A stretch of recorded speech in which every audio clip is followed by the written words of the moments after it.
গত সরকার কি জামায়াতের পক্ষে ছিল? এটা কে না জানে? গত সরকারের বড় অংশ সরকার পুরাটা জামাতের ছিল, এটা বললে মিথ্যা বলা হবে।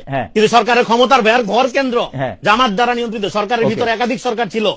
ডিপ স্টেটের কথা তো তারাই বারবার বলছে, এটা আমার বলতে হবে কেন? আচ্ছা, আমি নিজেরাই কে না জানে যখন বললেন, তাহলে আমি কি জানি? আমি একটা বলি, আমি জানি যে ওই সরকারের নিরাপত্তা উপদেষ্টা বর্তমানে পররাষ্ট্রমন্ত্রী, আমি জানি যে ওই সরকারের অ্যাটর্নি জেনারেল বর্তমানে আইনমন্ত্রী, আমি জানি যে ওই সরকারের বিডার চেয়ারম্যান বর্তমান চেয়ারম্যান, আমি জানি যে ওই সরকারের প্রেসিডেন্ট বর্তমান সরকারের প্রেসিডেন্ট, আমি জানি যে ওই সরকারে যারা যারা যেসব গুরুত্বপূর্ণ সচিবের পদে ছিলেন তারা এখনো এই সরকারের সচিবের পদে আছেন।